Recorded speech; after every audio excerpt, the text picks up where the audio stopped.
பாரதிய ஜனதா கட்சியுடைய தலைவர் அண்ணாமலை. இவரு அதிமுக 2024 ஒழிக்கிறாராம். தம்பி, அதிமுகங்கிற கட்சி தெய்வத்தால் உருவாக்கப்பட்ட கட்சி. உங்க பாட்டனையே பார்த்த கட்சி. உன்னை போல எத்தனையோ பேர் இப்படி கொக்கரிச்சாங்க. ஆணுவ திமிரல் இப்படி பேசாதப்பா. அதிமுக கட்சி என்ற ஒரு கட்சி இல்லை என்றால் தமிழகம் வளர்ச்சி பெற்றிருக்காது, ஏற்றம் பெற்றிருக்காது.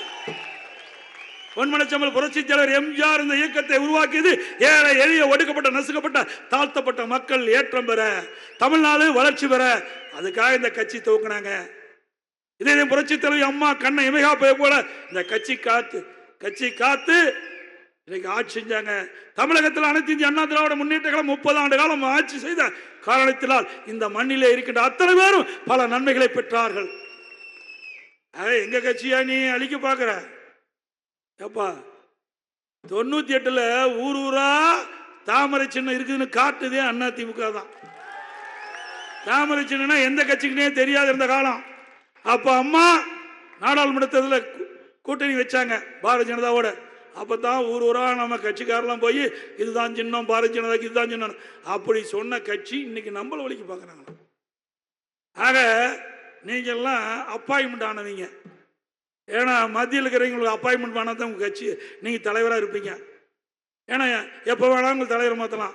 ஆனால் அனைத்து இந்திய அண்ணா திராவிட முன்னேற்ற கழகத்தில் உழைக்கின்றவர்கள் தலைவராக வர முடியும். நான் ஒரு கிளை செயலாளராக இருந்தேன். ஒன்றிய பொறுப்பு, மாவட்ட பொறுப்பு, மாநில பொறுப்பு, எம்எல்ஏ, எம்பி, மந்திரி, பிறகுதான் முதலமைச்சரானேன். ஆனா இங்கே உழைத்தால் ஏற்றம் பெறும். அங்கே டெல்லியில நினைச்சா தலைவராகலாம்.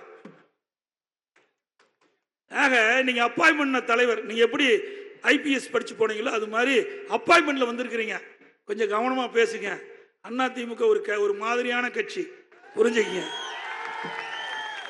திரு கருணாநிதியும் பார்த்தது, திரு ஸ்டாலினும் பார்த்தாச்சு. எத்தனையோ தலைவர்களை பார்த்து யாருக்கும் அஞ்சாமல், யாருக்கும் அடிமை இல்லாமல் துணிச்சலோடு இன்றைக்கு சவால் விட்டு இருக்கின்ற கட்சி அதிமுக கட்சி. அவர் பேசுறார். இன்றைய தினம் 500 நாள்ல 100 திட்டத்தை நிறைவேற்றுறாராம். 500 நாள்ல 100 திட்டத்தை. பொய்ய பொருந்துற மாதிரி பேசினா மெய்ய திருன்னு முழிக்குமா? பொய்ய பொருந்துற மாதிரி பேசினா மெய்யினா உண்மை. பொய்ய பொருந்துற மாதிரி பேசினா உண்மை திருன்னு முழிக்குமா? ஏ அப்பா, ஏற்கனவே 2021 520 அறிவிப்புகளை வெளியிட்டு அவர் நாட்டு மக்களை ஏமாற்றுறது பத்தாதுன்னு நீ வேற புழுகு மூட்டையை அவித்து விடுற. 100 திட்டத்தை 500 நாள்ல நிறைவேற்றுறேன். ஏன் இத்தனை நாள் நிறைவேற்றல? இப்ப இது வரைக்கும் உனக்கு சான்ஸ் கிடைக்கலையா?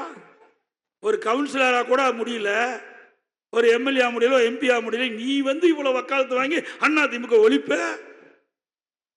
எப்படிலாம் பேசுறீங்க பாரு. அதாவது பொன்மனச்செம்மல் புரட்சித்தில் ஒரு எம்ஜிஆர் ஒரு படத்தில் பாடுவார், பதவி வரும்போது பணிவு வர வேண்டும், பதவி வருகின்ற போது பணிவு வர வேண்டும். அது உங்ககிட்ட இல்லை. ஆக தலை கருவத்தில் ஆடாதீங்க. இதெல்லாம் நிலைக்காது. என்றைக்குமே மற்றவர்களுக்கு மரியாதை கொடுத்து அதை திரும்ப பெற்றால்தான் மனிதனாக பிறந்தவர்களுக்கு மரியாதை உண்டு.